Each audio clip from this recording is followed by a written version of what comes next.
nakoy hangyo sa atong tanan sa pagtindog. Unya atong abrihan ang atong mga Bible dinhi sa 1 Corinthians chapter 4 in verse number 2. 1 Corinthians chapter 4 in verse number 2.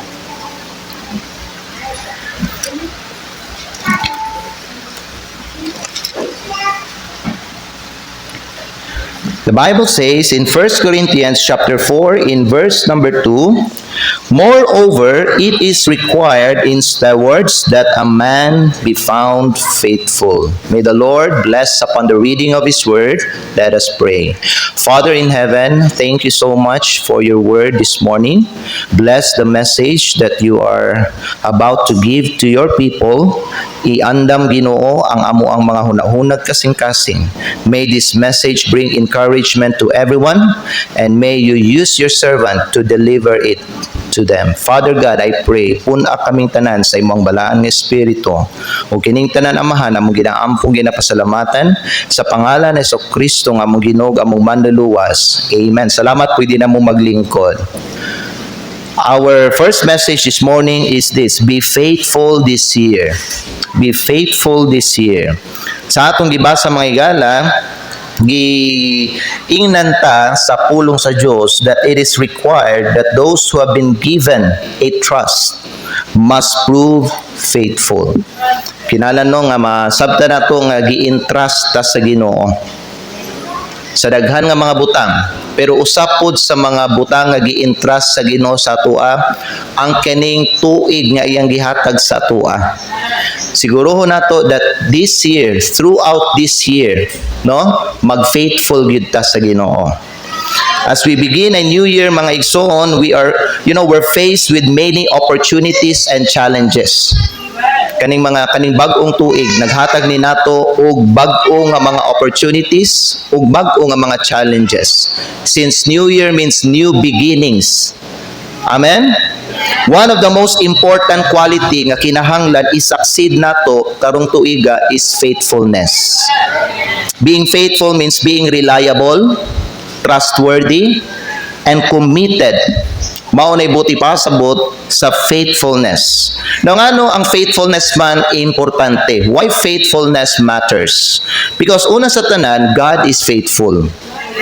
God is faithful to us even when we're not faithful to Him. No? He keeps His promises and remains committed to us. Mao nay usa ka pasalamatan nato karong buntag that even though we are not faithful, no, sa tanan nga panahon, ang Dios, ang ato ang Ginoong Hesukristo, gapabilin siya nga matinumanon sa atoa. Ikaduha, why faithfulness matters? Because faithfulness builds trust. The more nimo ipakita nga faithful ka, the more God will trust you. The more kanya i-entrust sa iyang mga riches, sa iyang mga resources, no? And you know what? Naay mga tao nga muduol sa imuha, and they will trust you also because nakita sa Dios nga ikaw mga igsoon faithful ka. So when we are faithful, we build trust with others. They know they can rely on us to keep our word and follow through on our commitments. Importante nga i-commit yun nimo nino, tinguhaa diha sa imong kinabuhi nga mag-faithful ka karon nga tuig. Ikatulo, why faithfulness matters? Because one, God is faithful. Two, faithfulness builds trust. Ikatulo, faithfulness produces fruit. Ang kaning pagkamatinumanon sa usak ka Kristohanon mag-produce di siya, magdala di siya og bunga. When we are faithful, we produce fruit that lasts. Our efforts, ang atong mga kahago nato, mga sakripisyo nga gipakita, hard work will lead to lasting result and a sense of accomplishment. Kung faithful ka mga igala, kanang imuhang mga kahago dili na mahimong kawang. Tagaan na og resulta sa Ginoo. Tagaan na siyang maayong bunga sa Ginoo. Amen. You will be like a tree planted by the rivers of water. that bringeth forth his fruit in his season. Your leaf will not wither, and whatever you do, it will prosper. Amen? So be faithful. Ikaupat, why faithfulness matters? Una, because God is faithful. Ikaduha, faithfulness builds trust. Ikatulo, faithfulness produces fruit. And finally, faithfulness is rewarded. Ang pagkamatinumanon, ginagantihan ni sa Diyos. God rewards faithfulness. When we're faithful, He blesses us. Amen? Mao na kung imuhang i-maintain ang imuhang pagkamatinud-anon sa imong pagkakristohanon, kung imuhang ipabilin ang imong pagkamatinumanon para sa Dios, makita nimo mga igsoon paano ka i-bless sa Ginoo sa hinay-hinay lang. Amen? So what areas nga dapat kita mag-faithful? Una, mag-faithful ta sa ato ang relasyon diha sa Dios. We must be faithful in our relationship with God. By how, Pastor? By reading His Word, spend time with His Word every day. By praying and by seeking His guidance. You know what? Sa imong kinabuhi, ipakita that your leader is God. Ipakita that you are dependent to Him. Amen? So, paano man mo na siya manghigala ipakita? By always seeking His guidance. Lord, usay akong kinahanglan buhaton. Lord, kani tama ba ni nga dalan? Lord, tama ba ni nga choice? Lord, tama ba ni nga decision? Lord, tama ba ni nga plano? Always ka ga-depend sa iya. Always ka ga-pangayo sa iyang guidance. So, pag makita sa Diyos that you are too dependent to Him, mga igsoon, the Lord will bless you. Kay mao na ang gusto sa Ginoo para nato igsoon. Gusto niya nga siya gyud ang mag-lead sa ato ang kinabuhi. That's why He is called Lord. Amen? Siya ang atong Ginoo. So una nga area nga dapat mag-faithful ka sa imong relationship diya sa Dios. Ayaw pag kinabuhi sa imong kaugalingon lang. Amen? Bisag nakita nimo may igsoon aduna kay mabuhat, ingon na still pagsalig sa Ginoo, pagdepend sa iya, always seek His guidance and His leadership for your life. Ikaduha, nga area dapat mag-faithful ta sa ato ang family o sa ato ang relationships. Amen? We must be faithful to our family and loved ones. We must be, we must be supportive, loving, and reliable. Amen? We must be faithful. Ikatulo, not just with God, not just to our family, but ikatulo to our church also. O sa atong mga kaigsunan diri. You know what? Kitang tanan diri na atay relasyon. We are brothers and sisters in Christ here. Okay? Dili na mo stranger nako sa ako. Dili na pud ko stranger sa inyo ha. Matag membro diri dili na stranger sa imuha. Igsuon na nimo na siya o sila diha sa Ginoo. Amen? We must be faithful in our relationship with our fellow believers. We must pray for our brothers and sisters. We must pray to each other, support each other, encourage one another, care one for another. Amen? Ingon ana mga igsoon, i-build nato ang relationship nato isip brothers and sisters because we are one body here. Amen? So number one, build your relationship. Areas to be faithful, ang inyong relasyon diya uban sa imuhang langit ng amahan o sa kang Ginoo Jesucristo. Ikaduha, ang imong relationship uban sa imong family. Amen? Ikatulo, ang imong relationship uban sa imuhang isig ka Kristohanon. And then ikaupat po, we must be faithful also in our work and responsibilities. We must be faithful in our work and responsibilities by being diligent, responsible, and committed to excellence. Sama sa ako nag-iingon sa inyo mga igsoon to mga milabay no nga mga bulan, kung Kristohanon ka, dapat mailhan jud ka diha sa imong gitrabahuan nga maayo jud ka nga trabahante. Amen? Kung naay mga maayo diha, ikaw usa ka diha nila nga mga maayo pod. Ayaw jud ka nga magpabadlong, ayaw jud ka nga magpasaway diha sa imong trabaho. Amen? Be diligent. Kay kung makita sa Ginoo maigsono nga ikaw kugihan ka diha sa imong trabaho, maayo ka ba? You are a good employee. Kay bisan man gud sa imuhang trabahoan, ipakita nimo nga ikaw Kristohanon ka. Ipakita nimo nga bisan ikaw nakadiha sa gawas na trabaho, ang imuhang giisip nimo nga amo nimo ang Ginoo. Amen? Bisan tuod nga natay mga amo, naay mga labaw nato diya sa ato ang gitrabahoan mga igsoon, but we consider nato that we are working for the Lord. Because the Bible says, whatever you do, do it heartily, as to the Lord, and not unto man. Be honest sa inyong trabaho, be a hardworking sa inyong trabaho, be diligent. Amen? Aron nga ikaw panalanginan sa Ginoo. Bisan pa igsuon ikaw gasigi ka og simba, pero kung dili ka usa ka maayo nga trabahante diha sa imong ginatrabahoan, di gyapon ka i-bless o i-promote. Amen? Dapat mga igsuon nga faithful ta sa bisag asa nga area sa ato ang kinabuhi. Amen? Ikaupat, areas to be faithful. Una, in our relationship with God. Ikaduha, in our family. Ikatulo, in our church, in our fellow believers. Ikaupat, in our work. Mauni sila ang mga area, dapat mag-faithful kita. Now, what are the practical tips to be faithful? Importante, karon nga tuig, naa kay ginatawag nga clear goals and priorities. Set clear goals and priorities.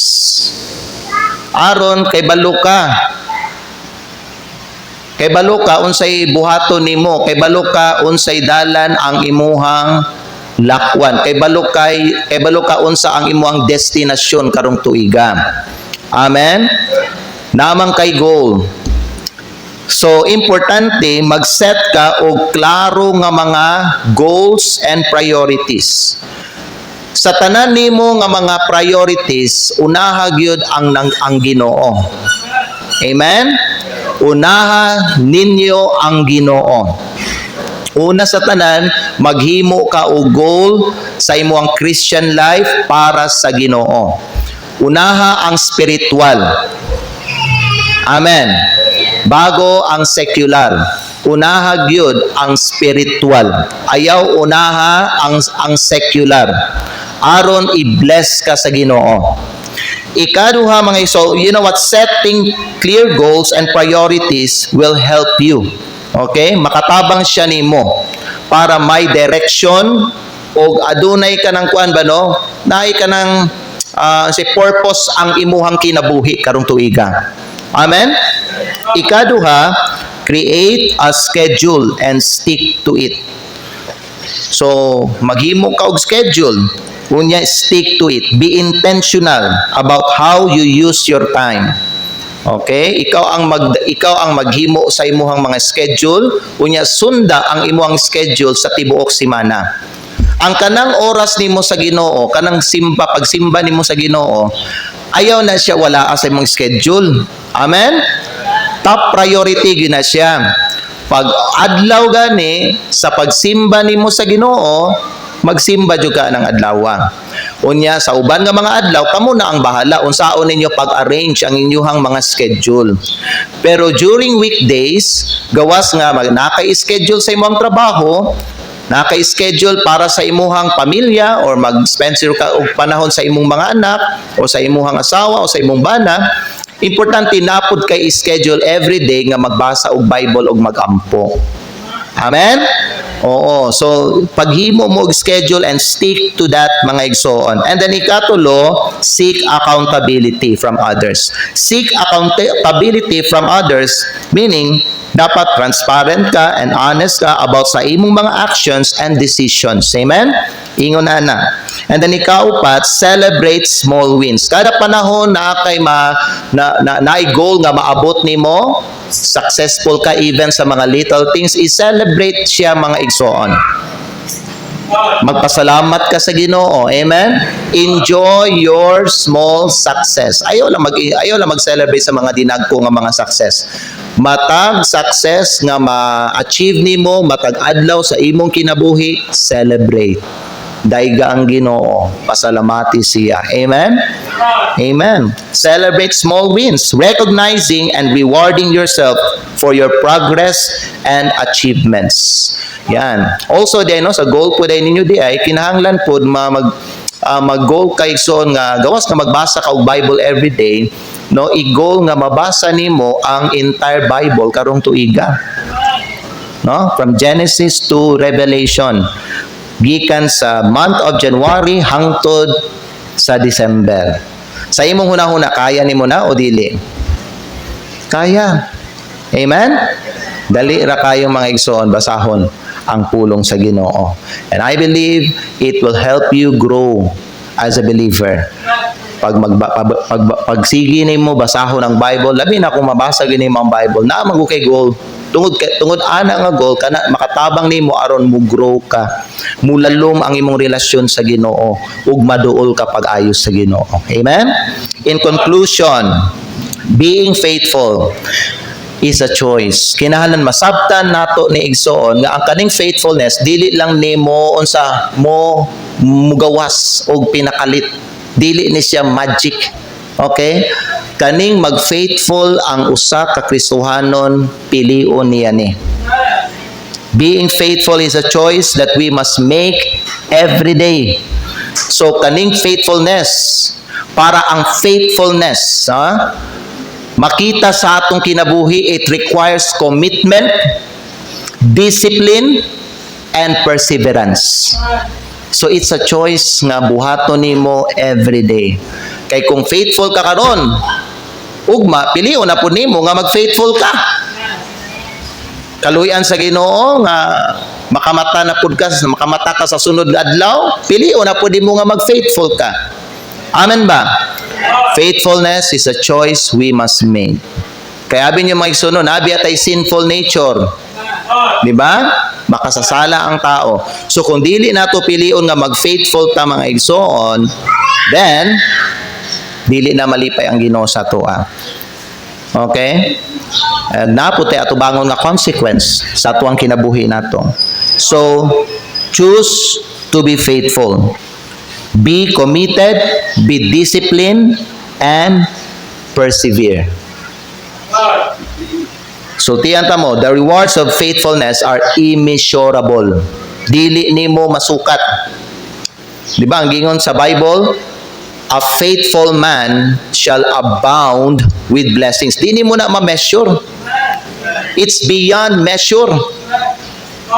Mo nga ang katong mga gibless nga kato itong mga faithful Christian nga gibless sa Ginoo. Kanang nahibulong sila ba sa mga panalangin nga gihatag sa Dios diya sa ilang kinabuhi? It is beyond their expectation. It is beyond their dreams and what they ask for to the Lord. Kaya ang Diyos may gala able siya makahatag sa tuwa. Sobra sa ato ang gipangayo sa iyaha. The blessings of faithfulness are immeasurable. Mo na nga ang Ginoo nagapangita siya og faithful. Kay kung kinsa tong faithful, mauto ang iyahang panalanginan. Let me show you a verse from that. In Proverbs chapter 20, verse number 6. Proverbs chapter number 20, in verse number 6, the Bible says, most men will proclaim everyone his own goodness.